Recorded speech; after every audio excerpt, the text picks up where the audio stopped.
bin stores all binary executable files of commands, right? Yesterday we have seen some basic commands, right? Today we are also going to see some of the more commands for directory operations, for user administrations. So all these commands are nothing but executable files, and these files are stored inside /bin. So if you check a path of any of the command that you execute, you will find that path inside /bin, right? Then the next directory is /boot. Now /boot store all the files required to boot the system, right? Now what are the files required to boot the system? Definitely you need one bootloader, right? Then as kernel is the heart of your operating system, you will need a kernel image, right? And for that kernel image, you need some kind of drivers, right? To work, right? You need network interface card drivers, disk drivers, right? So all these drivers will be available inside initramfs. So all these things are required to boot your system, and all these things are available inside /boot. So in Linux, if you want to find out where can I get the kernel image, where is my bootloader stored, right? In which directory you will search that? Inside /boot. So purpose of /boot is to store all the files that require to boot the system, right? Then the third directory in your tree is /dev.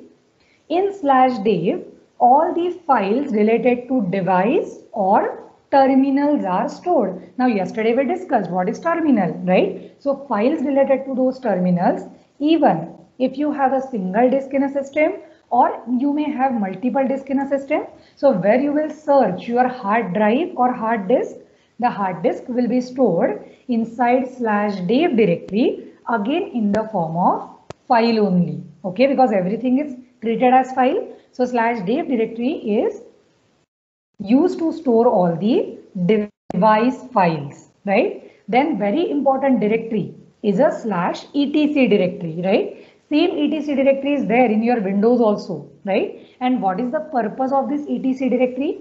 etc directory is used to store all the configuration files. Now what is mean by configuration files? Say if you want to set something on the system, right? Say for example, if you want to set a DNS IP address, okay? Then that is a setting, okay? If you want to configure name to IP resolution, we use one file name as hosts file, right? That is treated as the first DNS of your system, where you can map all the fully qualified domain names with the IP address. So it is one type of configuration, right? Which is required for your system. So where those files will be stored? Inside etc directory, okay? So all the configuration related files. So if you want to configure any of the service, right? Say for example, I want to make my system as a web server. So to configure web server, you need some kind of configuration, right? And you will do that configuration in one type of configuration file, and which file? That file will be available inside etc directory. So it is very important directory. And whenever you work as a server administrator and you configure different services on your Linux machine, definitely you access files from the etc directory, okay? Now, next directory in your directory tree is what? It is /home. Now, /home directory is used to store home directories for all normal users, right? Now, see, what is the purpose of home directory? Home directory is nothing but a local environment, right? Required for user to work on a system. Means whenever user logs into system, any normal user whenever logs into system, that user will get certain directories where that user can store its own data, right? So to store user's own personal data, user need a home directory, and that home directory is created with the name of the user itself. And where you will find that directory will be available inside /home. So let's consider if you have a student user in your system, then whenever student user will log into system, student is going to access a directory /home/student. Why? Because the directory will get created inside home, and inside student it will get all its environment, right? Means there will be a downloads folder, there will be a documents folder, right, where user can store its own data. User will have its own desktop folder as well, right, to manage or to store the contents, right? So clear everyone? The directory is still here. Any doubt in this? What is the purpose of home directory? So whenever you are going to add any number of user in your system, that user will have always home directory available inside /home. Clear? Anybody wants to ask anything, or we should move further?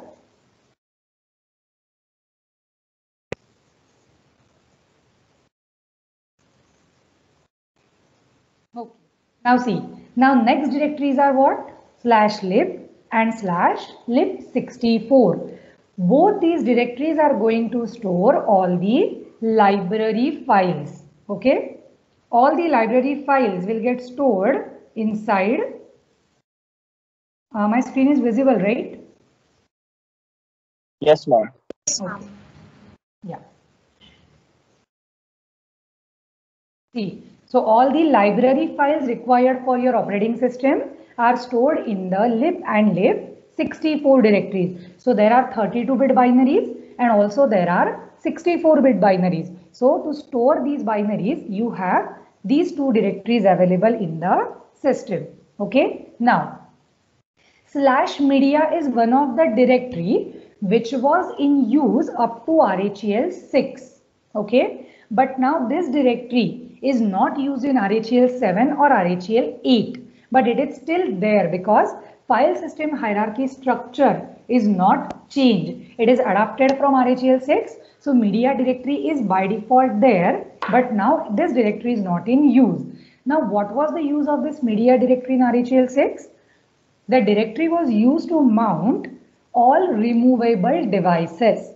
Now, what is removable devices? Definitely, whenever you will have a pen drive connected, right? CD drive. So those are removable devices. So whenever you connect a USB drive, where that USB drive will get mounted? Up to RHEL 6, you can find that USB drive inside media directory, right? But now in RHEL 7 and RHEL 8, all these removable devices are mounted inside /run directory. So this directory is there, but this directory is of no use. Okay, remember this. Now again there is one directory /mnt. By default this directory is empty, but what is the use of this mnt directory?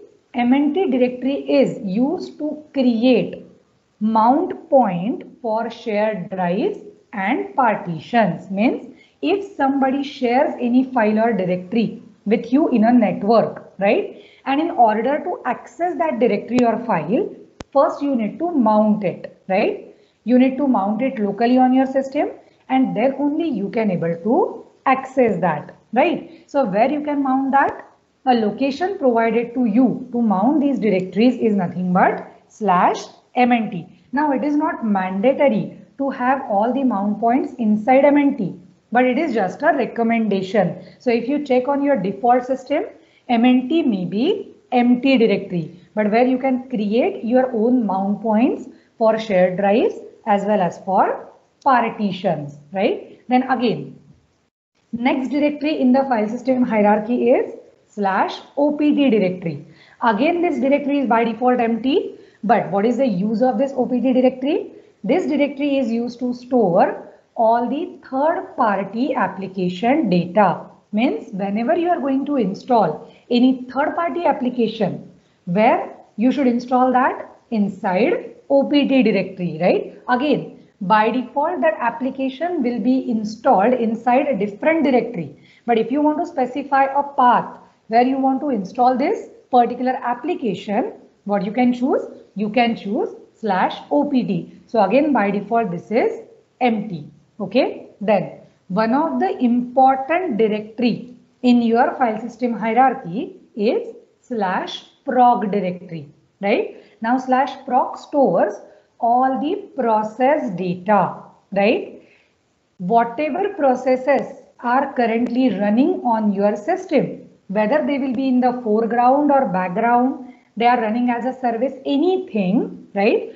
All that information you can see in the /proc directory. Again, partition table, right? At the time of installation or after that, whenever you create partitions in your disk, that partition table also gets stored in the proc directory, right?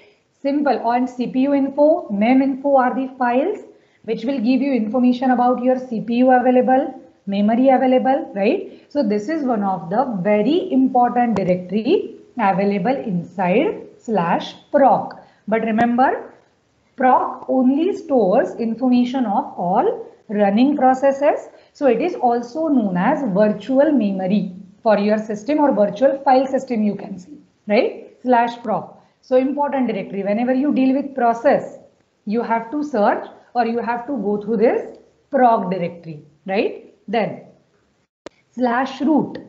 /root is a home directory for root user, right? All normal users have their home directory inside /home, but root user has a special home directory and the location of directory is what?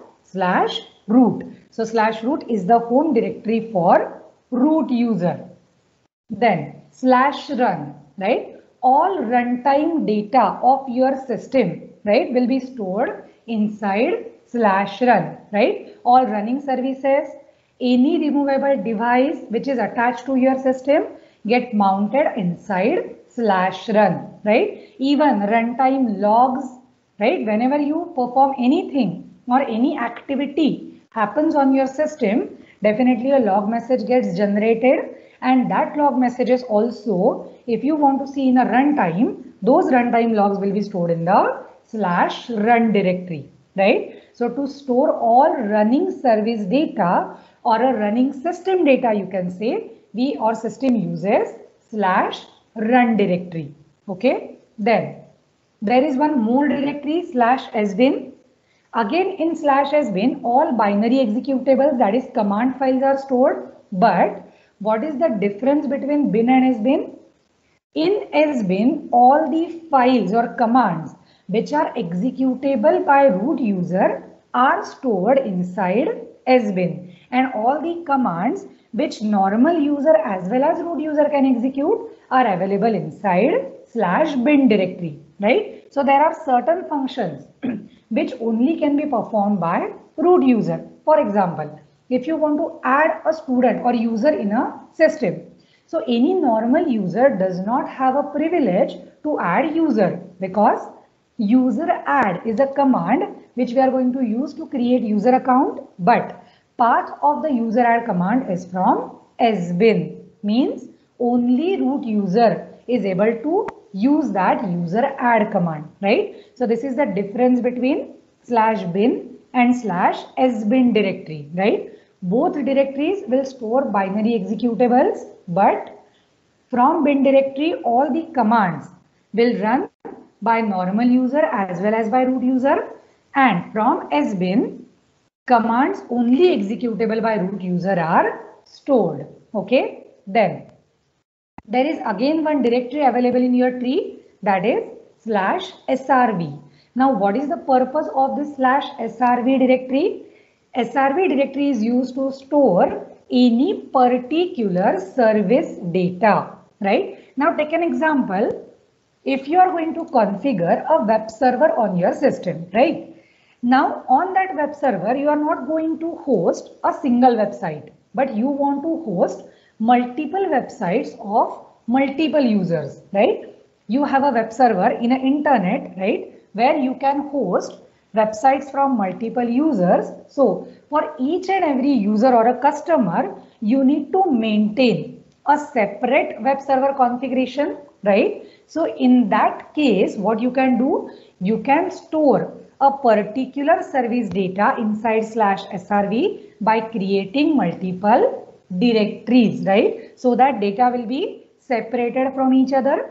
Again, by default, this directory is empty, but if you want to store it, you can use that SRV directory, right? So it's up to you. If you want to use a default location, definitely you can use that. But if you want to store some data separately, you can use SRV directory to store that data, right? Now, next directory is /sys.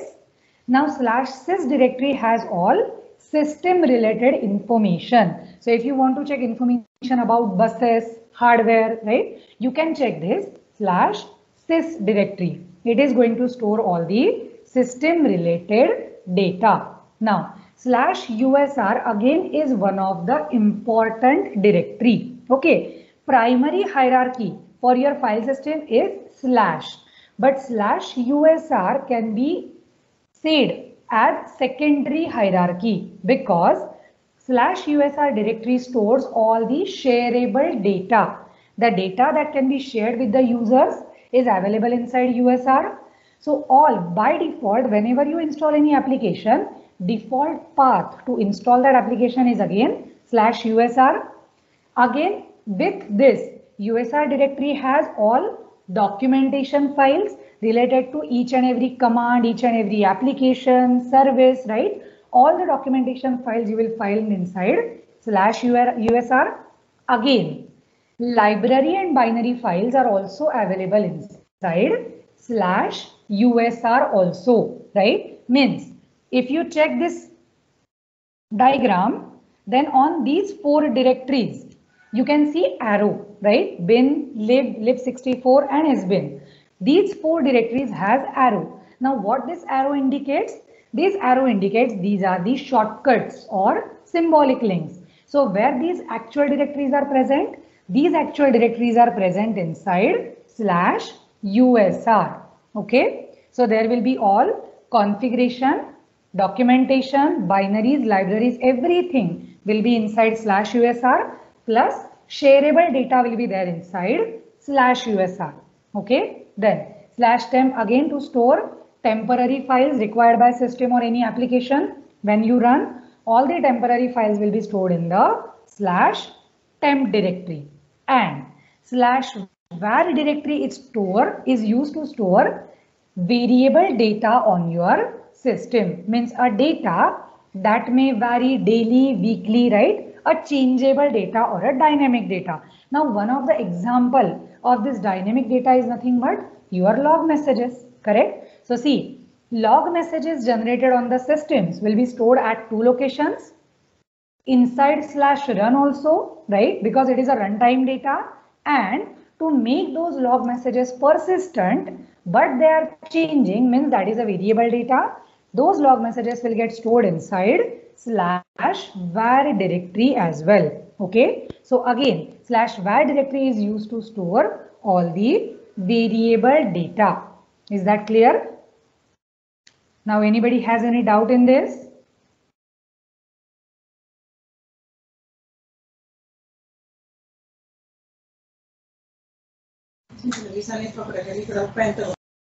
Yes.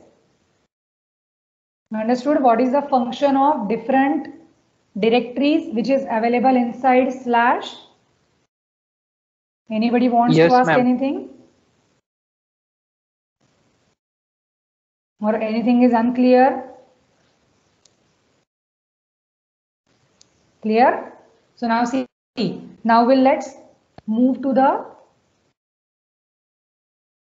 just a moment. Okay. Now we'll go to our lab.redhat.com, right? And we'll see all these file system hierarchy or directories available inside /. Okay. So how you can check that? Definitely you have a command ls, right? And where all these directories are available? Inside /. So I can give command ls space /. See, you can see all these directories available, right? Bin, dev, home, lib64, right? And blue output indicates it is a directory. Okay, var, sys, usr, all the directories are there. Correct. Now, if you want to check the contents of any of this directory, definitely you can use again ls command with / and a directory name. See, if I use command like this. Hello, ma'am. Ls, yes. Ma'am, only PDF is visible. Okay, one second.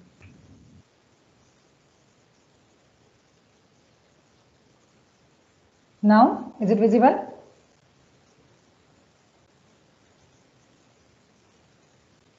Are you able to see it? Yes, ma'am. My screen now? Yes, ma'am. Yes, ma'am. Okay, fine. See now, ls slash command if you give, you can see all these directories available here, correct? Again, if you want to check a detail output, yesterday we have seen one command ls-l, right? And if I give command slash e, all these directories are there, correct? And this bin lib has a arrow, means that indicates it is a shortcut or a symbolic link, right? And pointing towards USR bin directory, USR lib 64, right? So again see, if you want to check the contents of /dev directory, you can give command ls/dev, see again.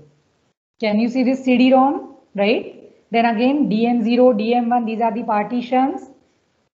Then all these are the terminal files starting with TTY.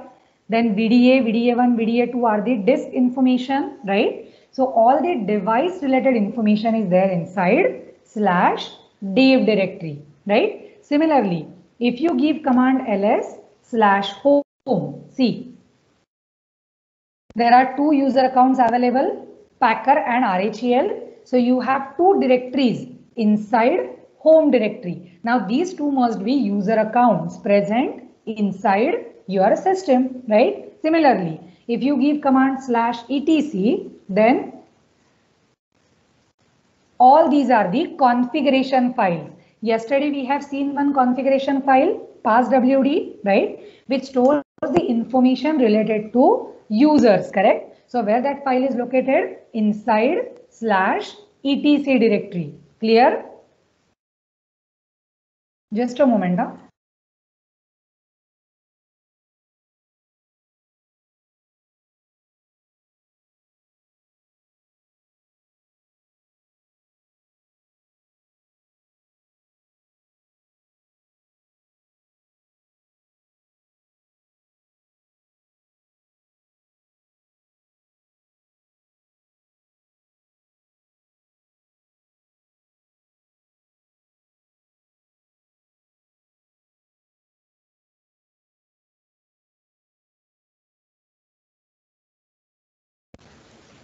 Okay.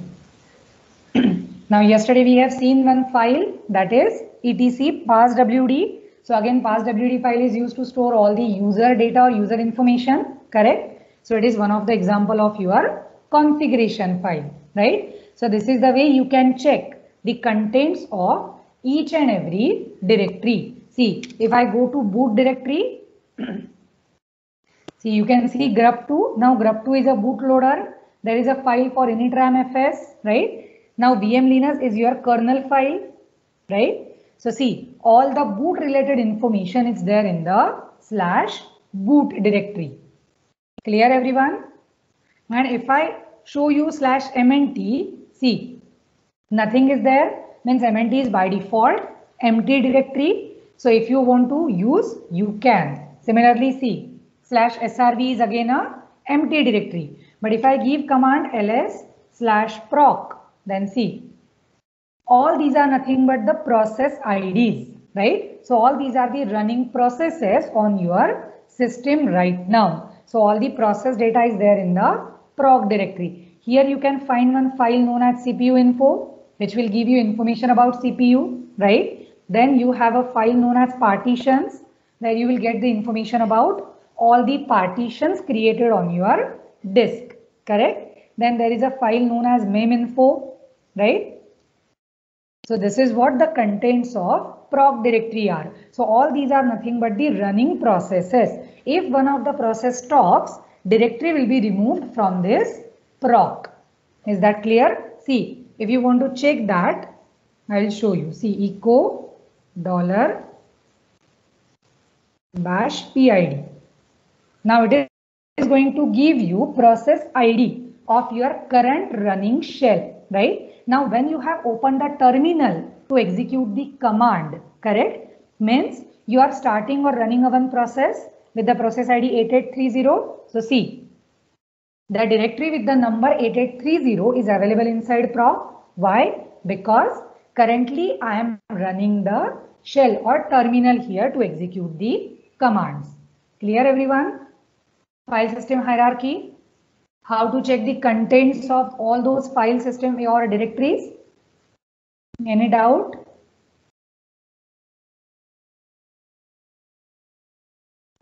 No, ma'am. Okay, if anybody wants to ask something, you can, right?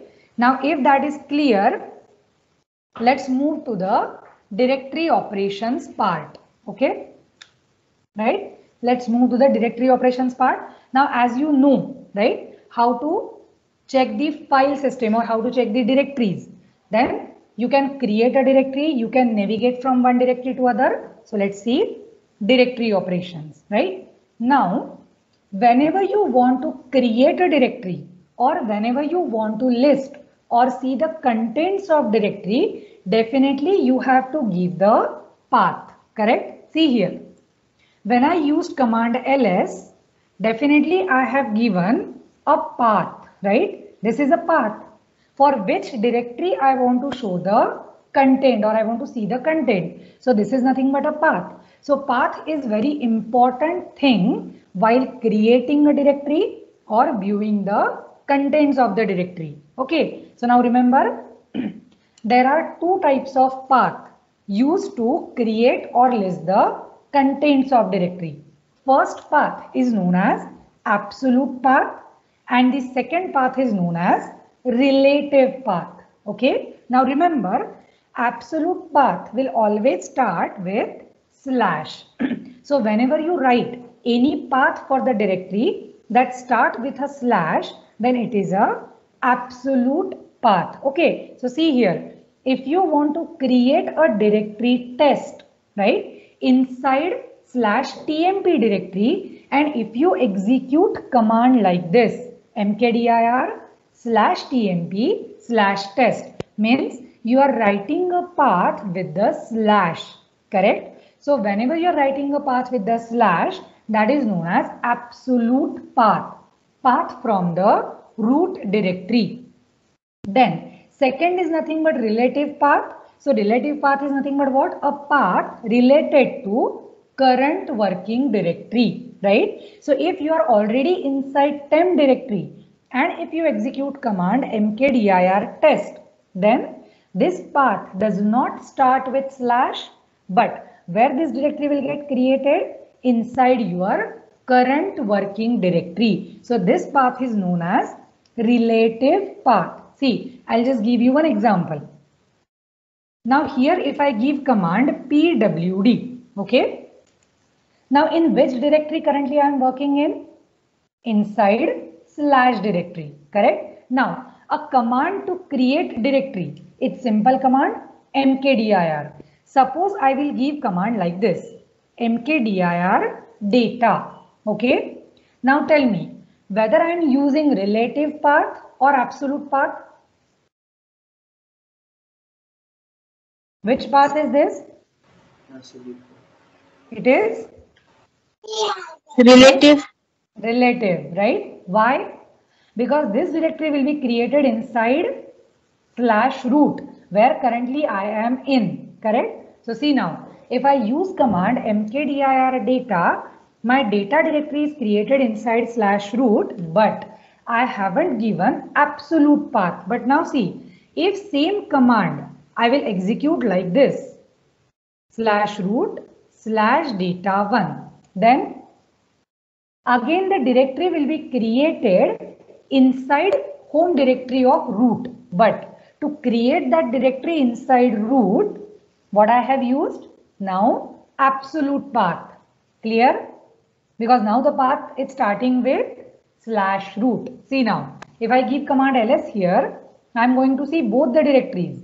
But one directory I have created with relative path because currently I am inside the root directory only, right? And the other directory I have created with the absolute path. Clear everyone? Difference between absolute path and relative path?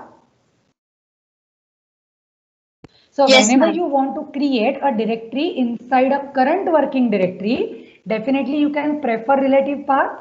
But whenever you want to create a directory somewhere else other than your current working directory, what you can do? You can prefer absolute path. Clear? If I want to create a directory inside temp, then my command will be what? mkdir /temp, correct, and /test. Now here I compulsory need to give absolute path only, because currently I am working in the root directory and I want to create a directory inside temp directory. So definitely to create a directory inside temp, I need to give absolute path only. Is that clear? So if I give command ls here, definitely test directory is not available here, correct? Because ls is working on my home directory. So if I want to check this test directory, my command should be ls/temp. See, now you can see the test, correct? So these are the two very important things or paths that you must know while creating or viewing contents of the directory. Okay, now see, simple command, you can use mkdir and then either you can use absolute path or relative path to create a directory, right? Now if data directory is already there, which we have already created, but where we have created it? Inside home directory of root, correct? So again, if I want to create one more directory inside that data, right, then what I can do is I can use command mkdir data. See now, let's see this on your lab.redhat.com. See here, ls, we have a data directory already available. Now I want to create reports directory inside this data directory. So what should be my command? mkdir. Now, should I use slash here for data, or I should write like this? Data/reports. Yes or no? Now again, is it absolute path or it is relative path? Now see, data directory is available inside my current working directory. So no need to use slash, right? But again, inside data directory, I want to create reports directory. So see, slash in the Linux has two meanings. One, it represents root of the file system, right? With top level slash. And another meaning or use of this slash is what?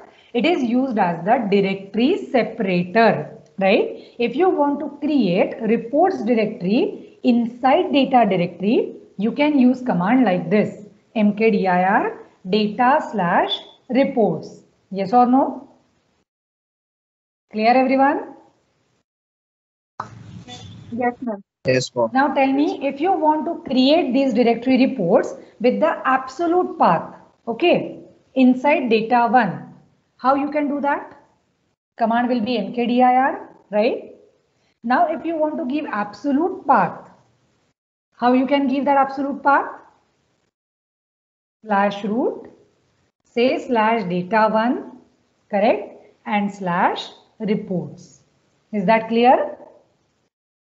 Now again, reports directory will be created inside data1 directory, right? But with the absolute path.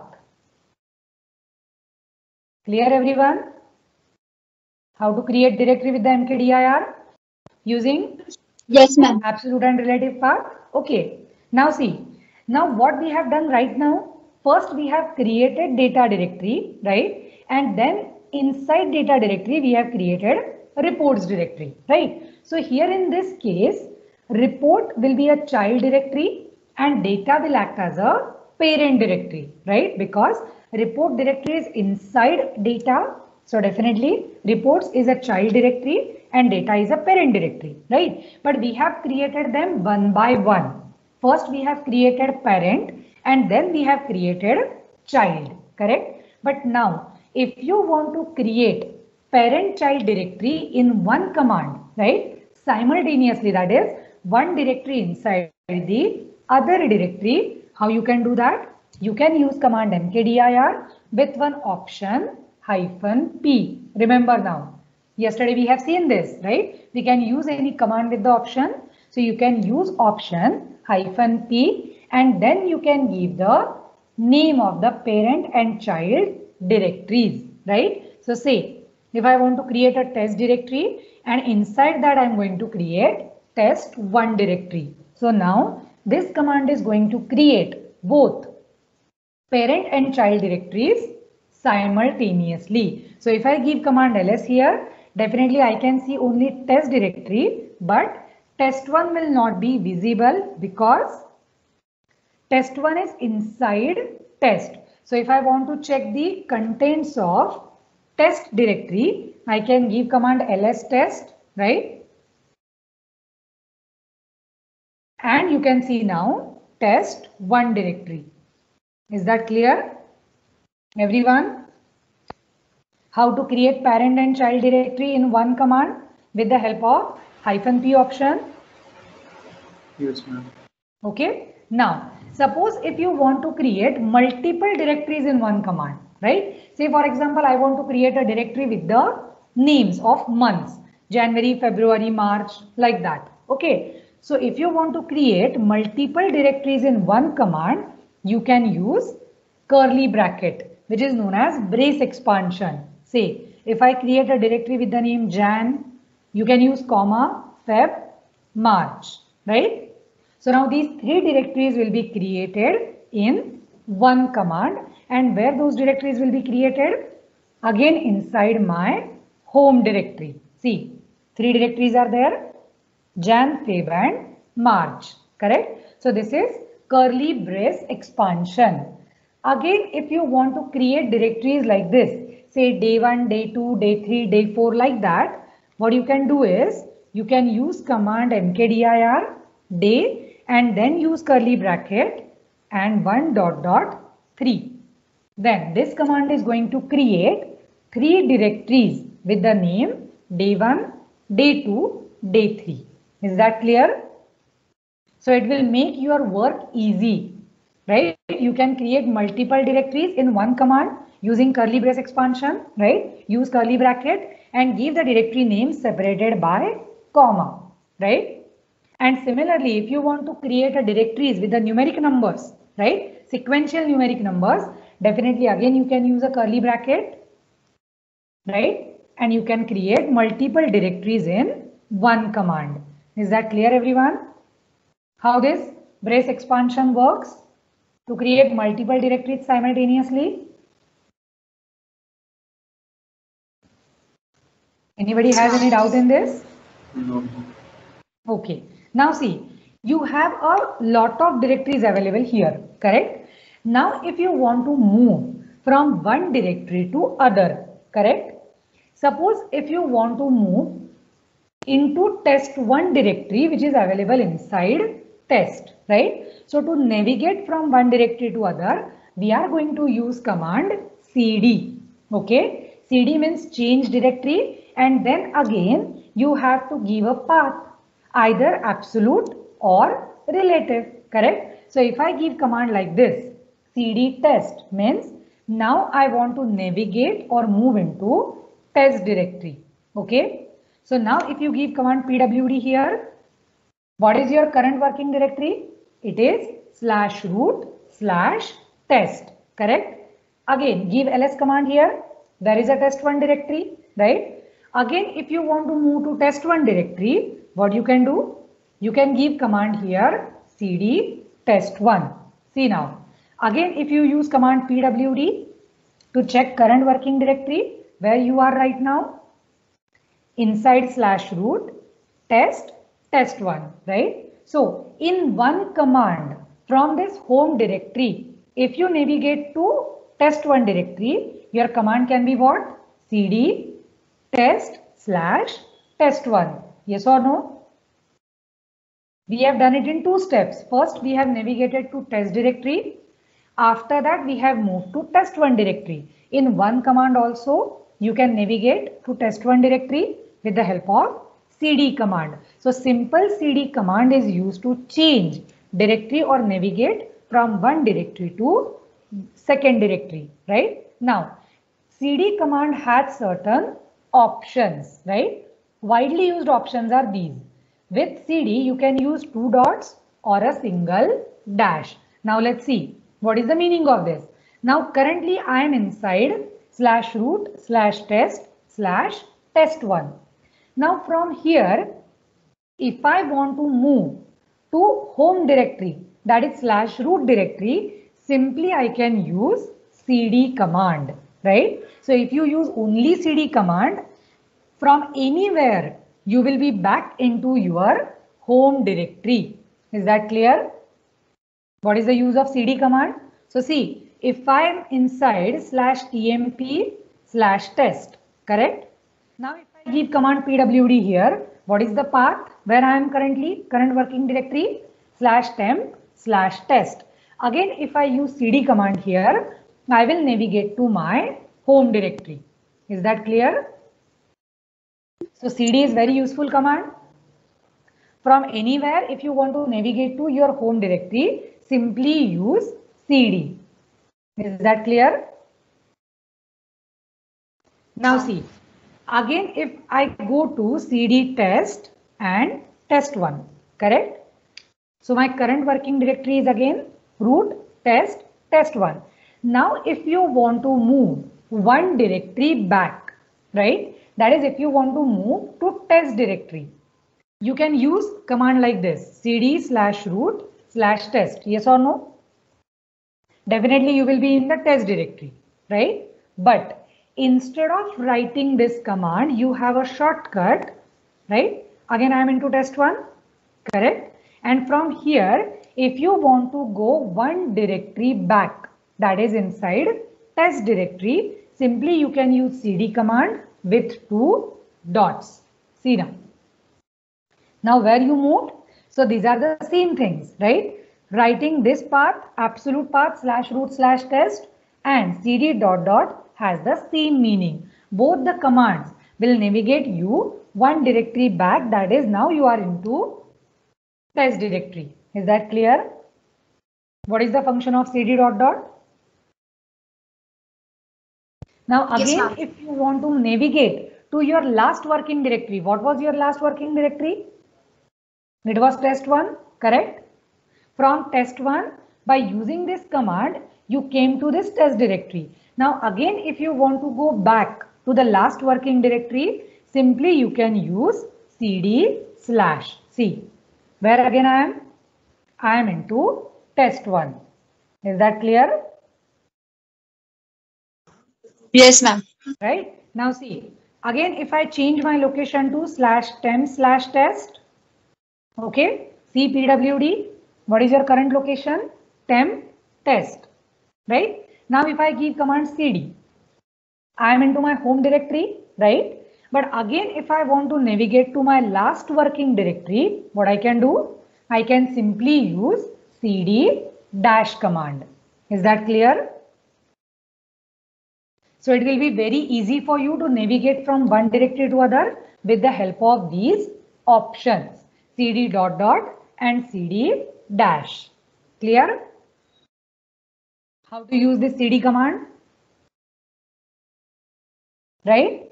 Now, you already know the ls command, which is used to see the contents of the directory, right? If you only give ls command, it is going to show you contents of your current working directory. But if you give a path of the directory, then definitely it is going to show contents of that particular directory, right? Which is written in the path.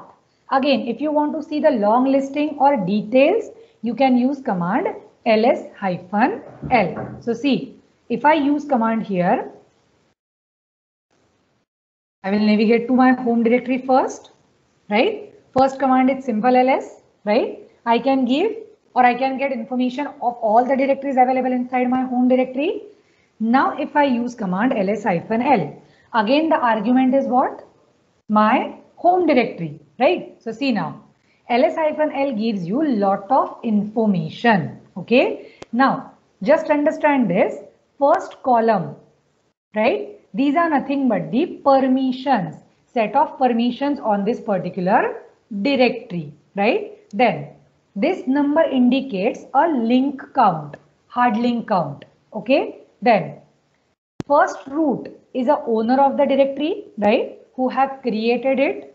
Then second root is a group of the directory. Now you will understand this when we see user administration, right? Then this is the size of the directory and it is the timestamp, right? It is a timestamp. But now see, you can only see test directory here with the help of ls-l command, correct? But content inside the directory is not visible. If you want to check that, simply you can use one option, ls-lr. So it will show you recursive long listing. Or if you simply use -r option, see the directory tree will be listed. Inside data there is reports. Inside data 1 there is also reports, right? Then you have day 1, day 2, day 3, January, February, March. And inside test there is a test1 directory. So if you want to check the contents of directory recursively, what you can do? You can use option -r. Is that clear? ls-l option, you can combine multiple options as well. So if you want to see the long listing with recursively, you can use option ls-lr, right? Small l, capital R. Again, if you want to check all the contents, means if you want to check some hidden files also present inside your directory, you can use option -a, right? That is, show all the contents of current directory. So it is going to show you all the content with hidden content as well. Now how to identify the hidden files or hidden content? With the help of dot. Any file or directory that is starting with the dot means it is a hidden file or hidden directory. Is that clear? And now if you want to explore more options with ls command, simply you can use ls-help. See, you will get all the options, how you can use it, what is the meaning of each and every option available. Clear ls command? Any doubt? So as a homework, you can explore the options related to this ls. I have shown you some of the options that I can use to or use with ls command, and ls is one of the important command that will be used to list the contents of the directory. Clear everyone? How to use ls command? Yes. Yes, ma'am. Okay, now see. Now if you want to remove the directory, you have two options. One option is rmdir, means one command is rmdir. The other command is rm space -r. Okay, now rmdir command is used to remove empty directory. If the directory does not have any content and if you want to remove it, definitely you can use rmdir command. But if the directory is having a content means what? If directory has any other directory available or any files available, so that directory will be considered as directory with the contents, right? So if you want to remove that directory, you cannot do that with rmdir. For that, you need to use rm space -r command. Okay, so now see here. If I see that data directory, this data directory is not empty because one directory is present inside data with the name reports. But if I check the directory Jan, it is empty directory, right? So if you want to remove this Jan directory, which is empty, which does not have any content, simply you can use command rmdir and then the directory name. See, directory is removed. But same thing, if you try with data, it will not work. See, fail to remove data because directory is not empty. So in that case, what you have to do? You have to use rm-r command and then the directory name. Okay, so now it will remove parent directory data with its content. So see, now it will ask you whether you want to go inside the data directory. We'll say yes here, correct? Then it will ask whether you want to remove this reports directory. Then we have to say yes, right? And then finally it will remove the parent directory, right? Because data directory was having a content. So rmdir cannot remove that.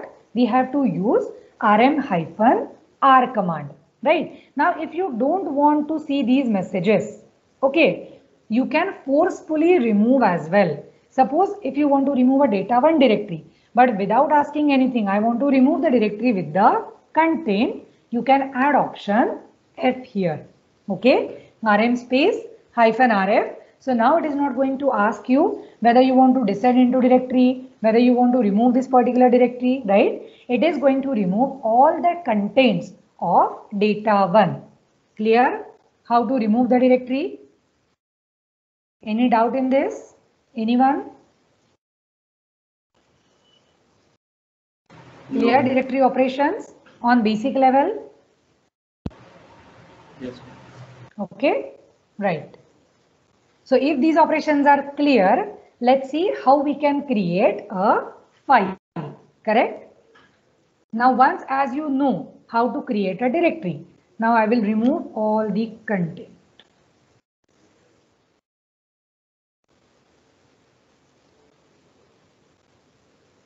Just a moment. I will remove that test, Feb, March directories as well.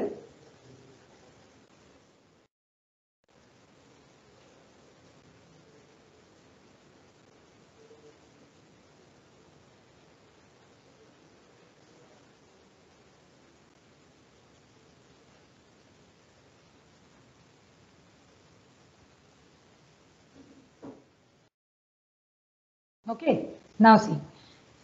Now let's create a file, right? Now we have seen how to create a directory. Let's create a file. So simple command that you can use to create a file is touch command. Okay. With the help of touch command, you can create empty file, right? So let's use that command now. Again, same. I will use command touch and then I'll give a name file1. Okay. So touch file1. See now. One file is created, but this file is empty file, right? Now actually touch command has two uses, right? First, it creates empty file, and second, if you want to update timestamp on the file, right now the timestamp is what? 6.3, correct? Now if you want to update the timestamp on the file, again you can use same command touch with file name. It is going to just update the timestamp on the file, right? So if I create it later on, new timestamp will be there on file1. So remember, touch command has two uses. It creates empty file in your system, and second, if you want to update timestamp on any available file, again you can use touch command, right? It is going to update the timestamp. But once the empty file is created in the system, then next part is what? You have to edit that file, or you have to add content in that file, correct? So to add the contents in that file, you have multiple editors available, right? If your system is in graphical user interface, you will have a gedit option, right? Just like your notepad or wordpad, to edit the files, you have gedit. But on command line, you have to use text-based editors, right? And there are a lot of text-based editors available in Linux. One text-based editor is VI editor, okay? Another is Vim editor. There is a nano editor, Pico editor. There are a lot of editors, right? Default editor in RHEL 8 is Vim editor, okay? So now let's see little bit about Vim. So Vim is an improved version of VI editor, stands for visual interface. So whenever you want to open a file to add the content or to edit the content, definitely you can use Vim editor. Now, what is the difference between Vim and VI? In Vim, there are something or certain syntax colors added, right? And because of that, it is easy to check errors. So if we perform any syntax error, we can easily identify that because certain syntax will have certain color codes, right? So if we make a syntax error, right, that particular sentence will not be highlighted, correct? And because of that, what will happen? You can easily find out that there is a syntax error in this particular file. So it is the facility available in Vim editor. Now, this Vim editor is very much powerful text-based editor and it has 3 modes of operation. Okay. First mode of operation of this editor is a command mode. Then second mode is a insert mode. And third mode is a execution mode, right? So whenever you open a Vim editor to edit files, Vim editor by default opens in a command mode. Now what is the purpose of these 3 modes? In command mode, you can use commands for navigation of cursor, right? If you want to copy lines, if you want to paste, right? If you want to delete, if you want to cut, right? If you want to do anything, definitely you can do that in a command mode of your Vim editor. Okay. Then second mode is a insert mode. If you want to insert something into file or if you want to edit the existing content of the file, you can go into insert mode. And if you want to quit the editor, if you want to save the file, then you can use execution mode. So whenever you open any file in the Vim editor, by default that file opens in a command mode. Remember this, right? So I will show you this, right? So let's see. Now I have a file known as file1, right? Now if I want to add some content in this file1, what I can do? I can use it or open it in a editor, right? So what command I have used here to open a file in an editor? Vim, that is the editor name, and then the file name, correct? So when you execute this command, definitely editor is going to open, but editor will open in which mode? It will be in the command mode. So see, currently there are 0 lines in the file, 0 characters. The name of the file is file1 and the cursor position is at the top, right? It is at the first line, but currently you are into command mode, right? So in command mode, you cannot insert anything in the file. So if you want to insert the content, you have to navigate from command mode to insert mode. Now how you can do that? How you can navigate from command mode to insert mode? By pressing simple I, right? So if I press I will navigate from command mode to insert mode. Now see, here you can see insert mode, correct? And now you can start inserting or start writing contents. So see now, if I write here, this is the first file created in the system, correct? So this is my content now, correct? So I have created some content or I have edited the file, but how? From command mode, first I switch to insert mode and then I have inserted some content into file, right? Now, next part is what? After inserting content, you have to save the file or without saving, if you have to quit the editor, correct? Again, that is not possible in insert mode because saving a file, quitting the editor is allowed in execution mode, correct? Just a moment. Environment lost. I will rebuild it. Just a moment.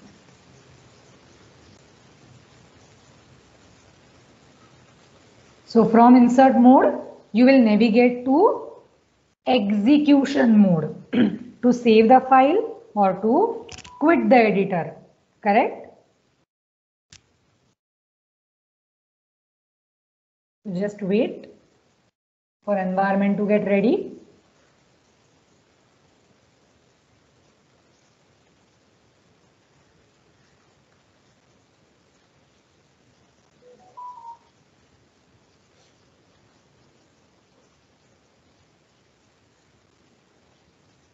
Okay, now see, now I will create again one file. file 1. Now let's open the file 1 in the editor. Again we are into command mode. So press I to move to insert mode. And let's write the content. This is the first file created in system. Correct? And now if you want to save the content, then move from insert mode to execution. Now how you can switch from insert mode to execution? For that, simply use escape. Okay? Now see, if I use escape here, then again I am into command mode, right? And to enter into execution or to execute any execution mode commands, you have to use simply colon. Okay? Remember. So to move to insert mode, press I. To come out of insert mode, press escape. And to run any execution mode command, use colon and then give the command. Now see, if you want to save the file, command is W. Okay? So escape colon W will save your file. But you are still into editor, correct? But now the content is saved, correct? Now if you want to quit the editor, you are right now into command mode. So just use colon and say Q, correct? After saving, if you want to quit the editor, simply use colon and Q. See now. Now you are out of the editor, right? So we opened a file in editor. We have added one line into it, right? We saved the content and we quit the editor. Again, suppose if you want to add certain more lines to it, what you can do? Again, open the file. Again, your file will open in command mode, right? Again, press I to move to insert mode, right? And now again add some data to it.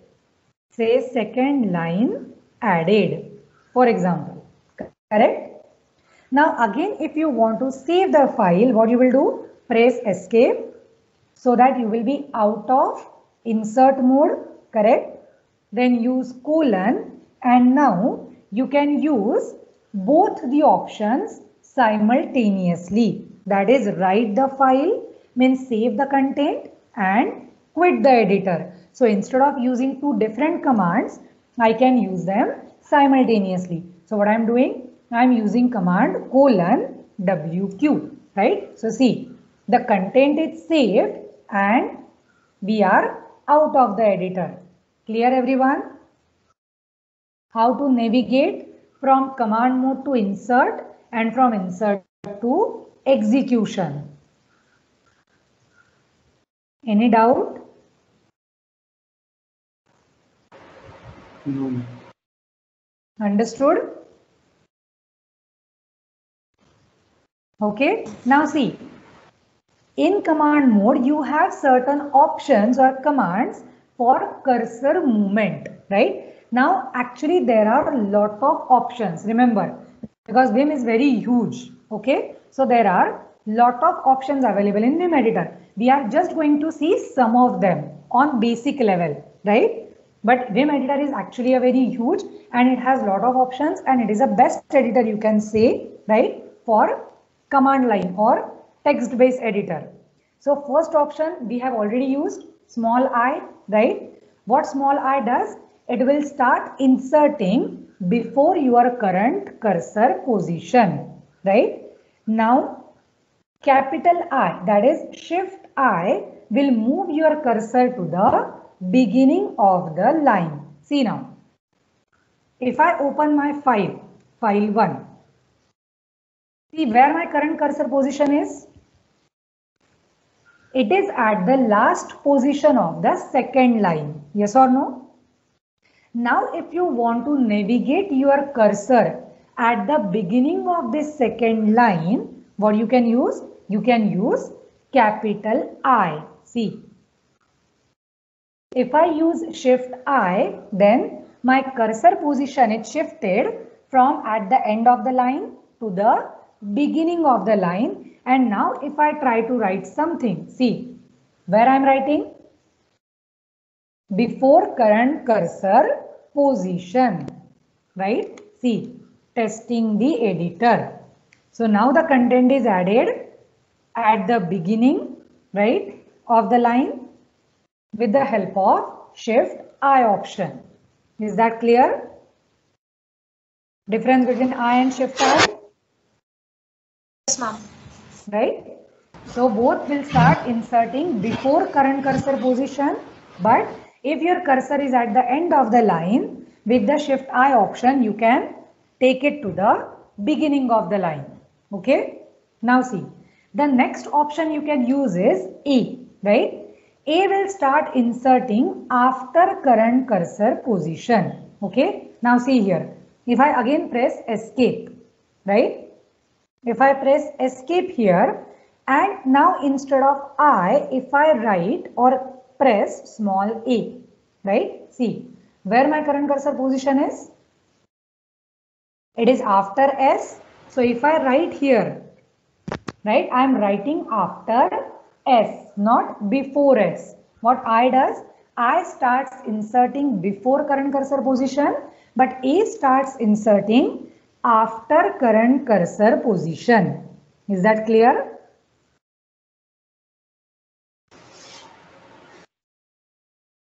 Clear everyone? So if you want to start inserting before current cursor position, use small I. But if you want to start inserting after current cursor position, use A. Okay? Now see.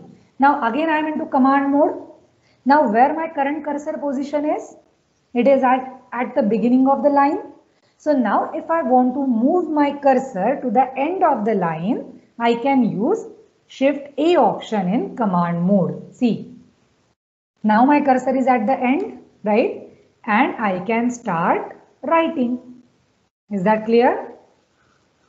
What is small a and what is capital A? Moves cursor to the end of the line and start inserting, right? Again see, now the content is appended or edited, right? So again if you want to save that content, simply you can use escape : WQ, right? Now see. Now if I again add some content in it, right? And now I don't want to save this content, right? So if here I'll just use :Q to quit the editor, it is going to give me warning, right? No write since last change. So editor will not allow me to quit without saving, but I don't want to save it. So what I can do is I can use Q with exclamation mark, right? Means forcefully quit the editor. Whatever changes I have made, I don't want to save them. So just quit the editor. So if you want to do any action forcefully, what you can do? You can use exclamation mark. Is that clear? Now again, if you open a file 1, see, the newly added line is not there because I have forcefully quit the editor without saving the content. Clear? Both these options. Again, with cursor movement, which option you can use in the command mode? Definitely you can use some options to delete the content, to copy the content, to paste the content, right? Now let's see. If you want to copy a single line, right? Then you can use simple YY, right? Command YY to copy single line. So see. Now where my current cursor is? It is on the first line and at the beginning of the line, right? Now suppose if you want to copy the same line where your current cursor is, right? Now as I right now open the editor, again I am into which mode? Command mode, right? So to copy the line, again command will work in the command mode only, right? So if you want to copy the line where current cursor is, simply use YY.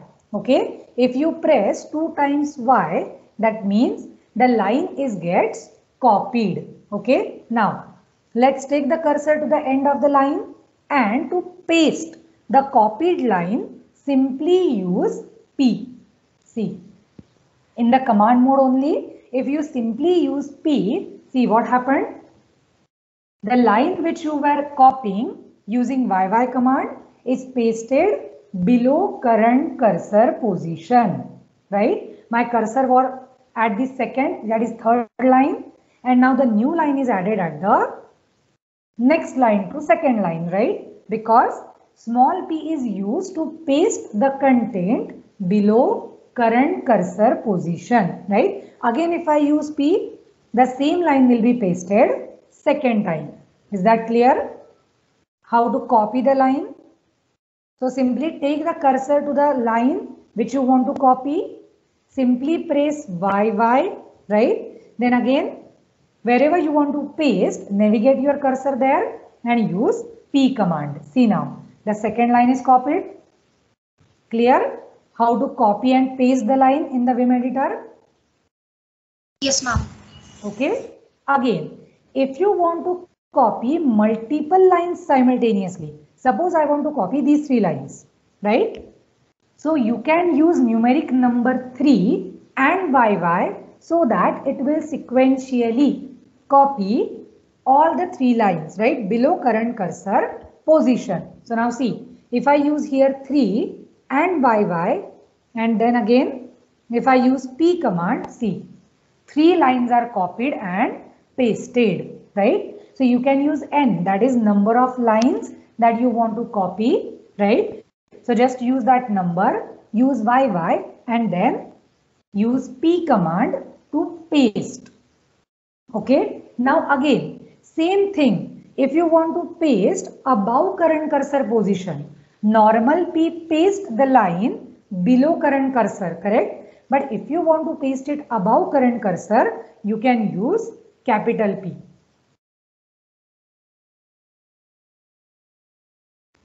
See now.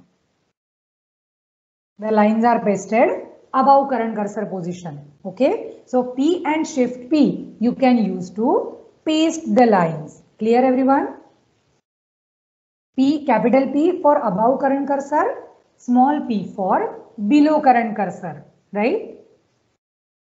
Now if you want to delete a character, you can use X in the command mode, and if you want to delete entire line, you can use DD in the command mode. See now, if I go to my terminal again, where my cursor currently, see, say it is at the end, last line, correct? Now if I use here X, see what happens. Single character is deleted. Again if I say X, again one single character is deleted, right? Now if I want to delete the entire line, so instead of X, what I can do? I can simply use DD. See, entire line is deleted, correct? So DD you can use to delete entire line. Okay. Now again, if you want to delete multiple lines, say if I want to delete 3 lines below this current cursor, then what I can do is I can use numeric number 3 with DD option. See, 3 lines at a time gets deleted. Similarly, suppose I'll give command here 5DD, right? So again 5 lines are deleted. Is that clear? What options you can use in the command mode? These are not all of the options. These are just some of the options I have shown you which you can use in the command mode of Vim editor. Clear everyone? Any doubt? Which options you can use in the command mode?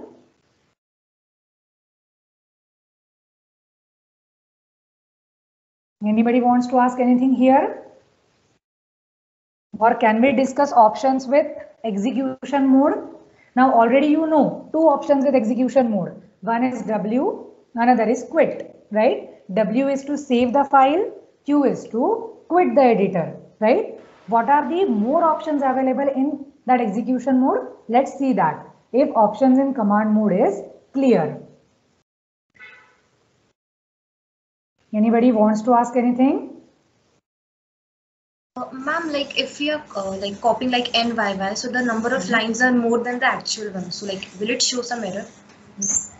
N will not be, accepted. N means number of lines.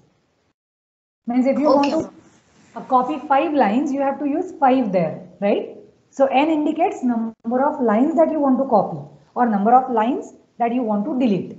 Okay? Yes, ma'am. Right? So you have to give a number there. 2, 3, 4, 5, whatever you want, right?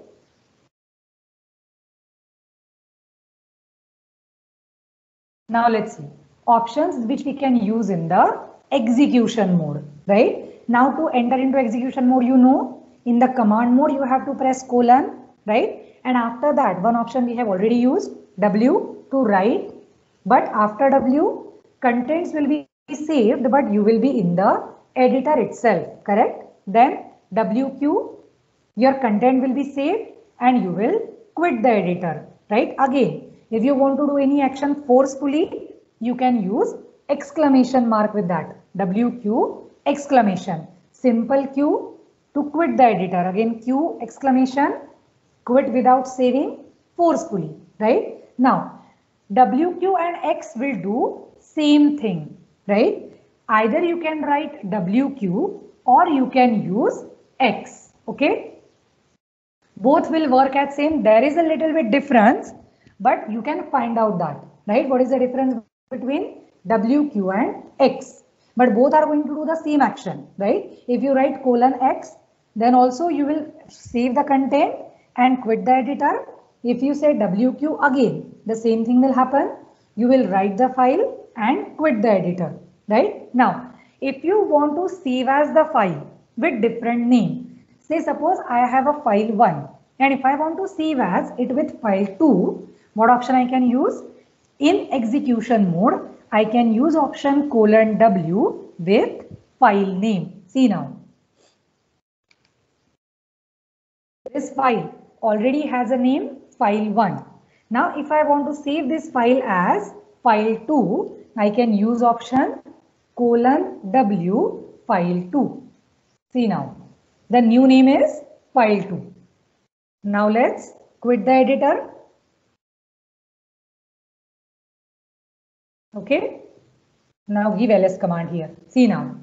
You have now two files. One is file 1 and another is file 2. The same file you have saved as with the different name by using option colon W and the file name. Right. Now whenever you are going to edit larger files, right, with say number of lines in it, and if you want to navigate to particular line, right, then you should have a line numbers set to your file. Okay, now see, let's take an example of one of the file etc passwd, right? It is a huge file. If I open that file in the Vim editor, see, there are a lot of lines, correct? If you navigate down, see, 29 lines are there. Now in these 29 lines, if you want to move to say line number 10, line number 11, right, then it is mandatory to have line numbers associated with all these lines. So how you can do that? You can use a command in execution mode known as set number. Okay. If you use command set number, it will set numbers on all the lines temporarily, right? Now where your current cursor is, it is on line number 1. Now if you want to navigate your cursor to line number 20, right? Simply what you can do is you can use colon and give the line number. See, your cursor will be on line number 10. Again, if you want to navigate it to some different line, say on line number 25, simply you can use colon and give the line number, right? So to edit large files, it is very much effective to set the line numbers on a file. So to set the line numbers, you have option available in the execution mode. How you can do that? Colon set number. Is that clear, everyone? How you can use Vim editor on basic level, right? There are certain advanced options as well, but those options we are not going to discuss today, right? We are going to discuss basic options available with Vim editor. How you can open your file for editing, right? And what are the options available in command and execution mode. Is that clear? Yes, ma'am. Anybody has any doubt in this?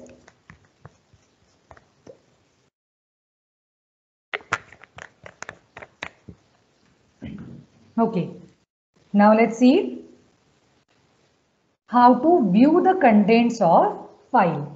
Now we have created a file. We have added the content in that file using Vim editor, correct? Now if you have any files and if you want to check the contents of the file, again you have number of commands available.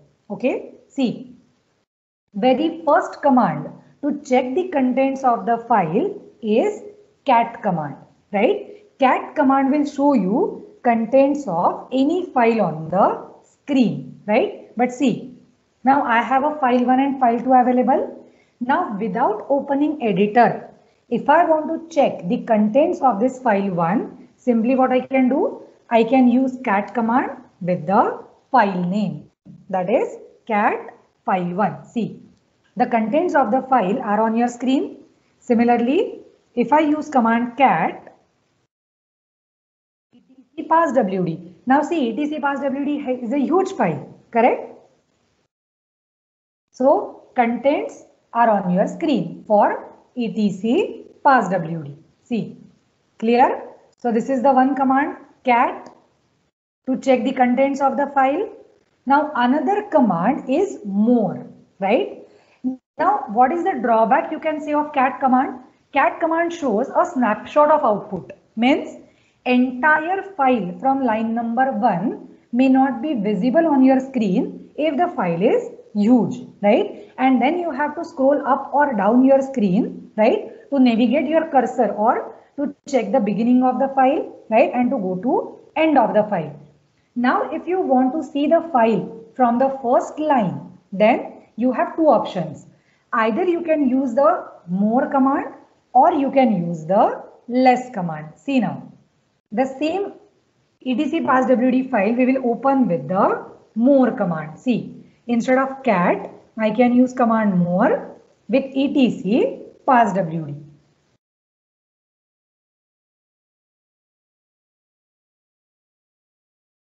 Right? Now see, this file is having a content which is, which we can see on a single screen. So you are not getting any difference.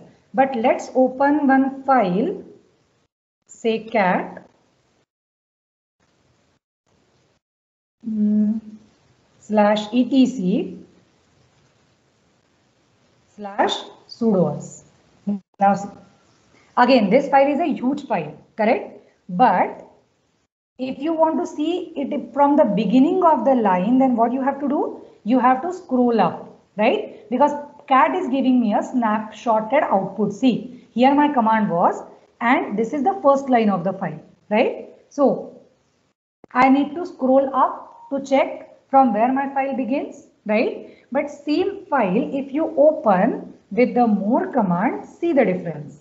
etc sudoers, correct? Now see, you can view the file from the first line, and how much file is open on your screen?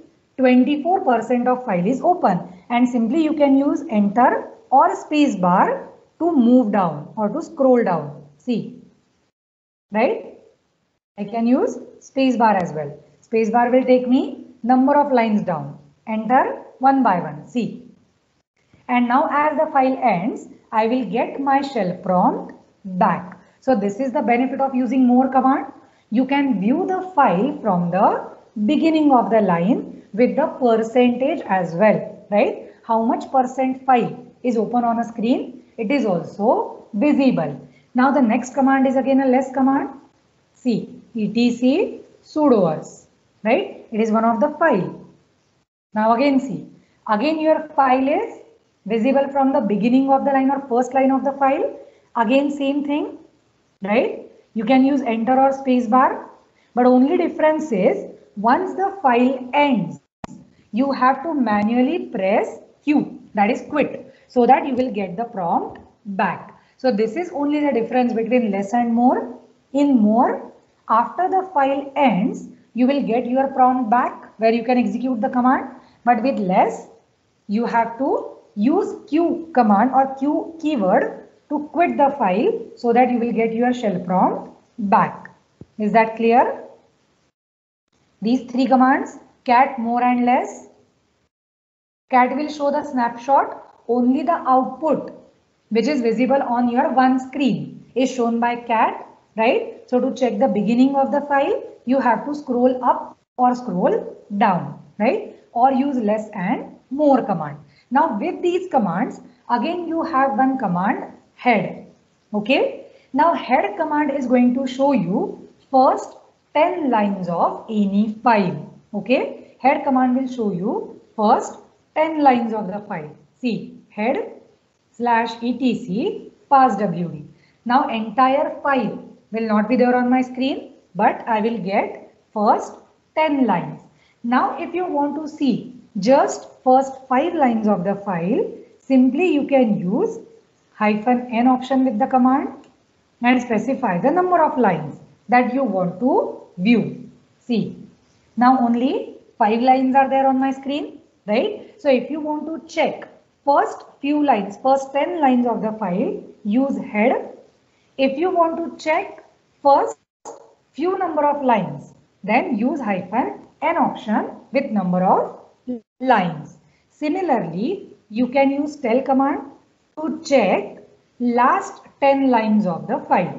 See,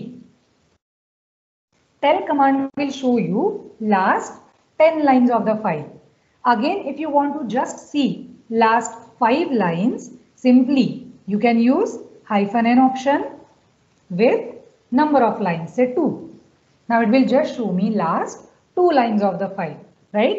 So means you have multiple commands to see the contents of the file, right? You can use cat, more, less, head, tell, or even you can open your file in the editor and in command mode you can read the contents, right? Now you know everything in Linux is a file, correct? Hard disk is a file. If you create a text file, it is a file, right? Character files, terminal files. So a lot of files are there. But there is no convention to write extension with the file name, right? Means see, passwd file doesn't have any extension, right? But it is a text file. It is a configuration file, correct? So if you want to check what type of file it is, simple command you can use is file command, right? So see, if I execute command file /etc/passwd, see what it is saying? It is a ASCII text file, right? But if I give command file /bin/passwd, see, it is showing me the information about that bin passwd, right?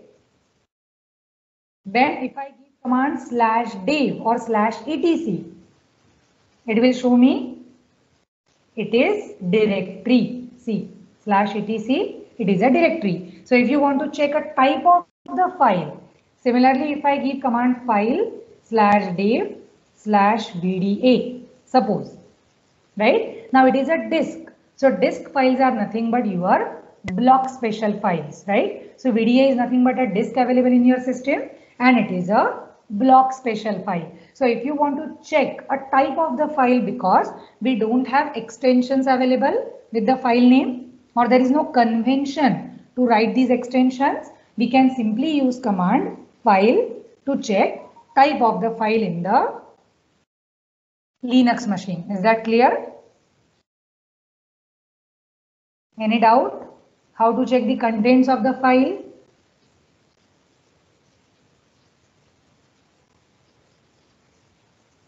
Anyone has any doubt in this? How to view the content of file?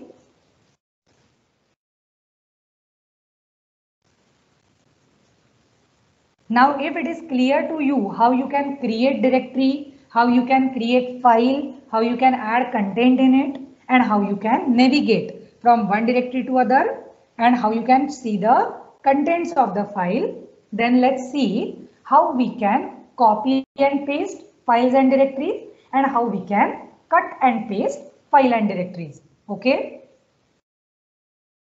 Anybody has any doubt in this? If you have any doubt, you can certainly ask me. Or else we'll go to the next part, that is how we can copy and paste files as well as directories.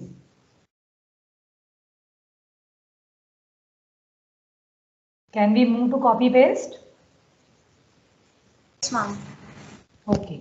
So now see, a simple command cp is used to copy the file, right? So after cp, you can use options and then you can give a source file name and a destination file name, right? So now see, here we have two files, file 1 and file 2, right, in my home directory. Now if I want to create a copy of this file 1 with the different name, right, what command I can use? I can use command cp file 1 and with I want to assign a name new file, right? So now see, file 1 is available inside my home directory. New file after copying also will be available in my same directory. So if you are going to copy the file inside same directory, you have to use different name. Yes or no? Can I have two files with the same name, file 1 inside this directory, root directory? It's not possible. So whenever you are going to copy the file in the same directory, definitely you have to use the different name. But remember, if now I want to copy this new file to temp, then in temp, if no file is available with the name new file, definitely I can copy this file with the same name at different location. Is that clear? So if you want to copy the file in the same directory, always use different name. But if you want to copy the file somewhere else, and if in that directory, file with the same name does not exist, you can have same name for the copied file. See now, in temp also now, new file is available, correct? So I can copy the file with the same name at different location, right? Now let's create one directory. mkdir data suppose, right? And inside that directory, let's create one file. So I will use command touch data / test file. Okay. Now see, if I give ls command, my data directory is available here. Now if I want to create a copy of this directory again at the same location, right? So to copy the directory, you have to use option -r with the cp command. Okay. Now cp will only copy the file, but if you want to copy the directory, then you have to use option -r. Then again the source, which directory you want to copy? Data, right? And by which name or with which name you want to copy it? Say copy data. Clear? So again same thing. If you are going to create a copy of the directory at same location, definitely you have to use a different name. And as directory has content inside it, we have to recursively copy it with the contents. So we are using option -r, right? But the same thing, if I want to copy this copy data directory from my home directory to temp, definitely I can keep a same name, right? Provided that in temp directory, no directory is having the name copy data, right? Then you can copy the directory with the same name inside /tmp. Is that clear? So what cp command is going to do? cp command is going to perform copy and paste option, correct? We are copying the file and we are pasting it either in the same directory or in the different directory. Clear everyone? How to copy the file and directory? To copy the directory, simply you have to use command -r, right? So copy command is going to duplicate it, right? So you will have the two directories available or two files available with the same name, right? So this is what we have done. At same location, if you want to copy, give a different name, right? And if at different location, if you want to copy, you can copy it with same name, right? Now, next operation with the file is what? Cut and paste, right? So cut and paste will be done with the move command. Okay. So again, see, for move command, you have three cases, right? Now in same directory, if you use move command with file or directory, what this move command will do? It will rename the file. Means it will cut the file and paste it. See now. Again, I am into my home directory, right? I have say directory with the name copy data, and I have a file with the name file1. So if I use command here move file1, right? And if I give command or name new file1. Now what this command will do? This command is going to rename the file1 with the new name new file1. So move command, whenever has source and destination at the same location, it is going to rename the content. So see now, you will not see file1 available here. Now my file1 has changed to new file. Is that clear? Now similarly, if you want to rename the directory, right? Say I will use command move. I want to rename the data directory with new name, say new data. Again see, my directory is renamed. Now data directory is not available, but I have a new directory available with the name new data. Clear everyone? What move command does? Case 1. In the same directory, whenever you use move command, it is going to rename the file, right? But if you use move command to move the content from one directory to other, then it is going to cut paste it, right? The content will be removed from the current directory and it will be pasted to the destination directory. See now, if I use command here move file2 and I want to move this file to temp directory, right? And if I give ls command here, now see, file2 is not available here, right? So file2 will be removed from my home directory and it will be available inside temp directory now. Is that clear? So move does the operation cut and paste, right? It will cut the content from the current location and the content will be available at the new location. Clear? Now similarly, if you want to move this new data from your home directory to the temp directory, simply you can use command new data /temp, right? Now again, when you use command move new data to temp, new data directory will be moved from home directory to temp, but with the same name, correct? If you want to change the name while moving, definitely you can specify the name, right? See, move into another directory and rename it. That also can be possible. Clear everyone? How to use move command? See, move, copy data, right? Inside /temp, I want to save it with the data new, okay, whatever it is. Now see, copy data will not be available here, but in temp also it is not available with the copy data name, but it will be available with the data new name. Clear how to use copy and move command? Yes, somebody was asking something.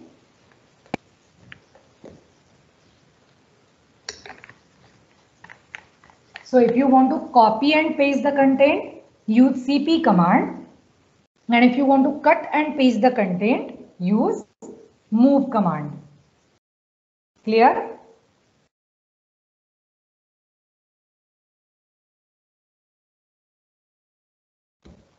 Now how you can remove the file? Simply you can remove the file with the help of rm command. Now -r option we have already discussed, correct? For recursive, while removing, if you want to see the actions performed, you can use -v option, right? -f also we have seen, right? If you want to forcefully remove the content, correct? So if I want to remove this file 1, right? Inside temp, my file 1 is present, or say file 2 is present. So if I want to remove that, I can simply use command /temp/file2, right? See now, this is asking me whether you want to remove the regular file or not. We'll say yes, right? Again, if I want to remove new file, but I don't want system to ask me question, correct? What I can do? I can use -f, correct? Forcefully. So it will not ask any question, but your file will be removed. Is that clear? File and directory operations. Now I guess we cannot cover user administration today because only I guess 8 to 10 minutes are remaining, right, to end the session. So let's discuss if you have any queries on this session, from the file system hierarchy to creating directories, creating files, right, navigating into directories, how you can copy, how you can paste, cut, paste, anything. So if you want to ask anything, you can, right? We'll take user administration part tomorrow.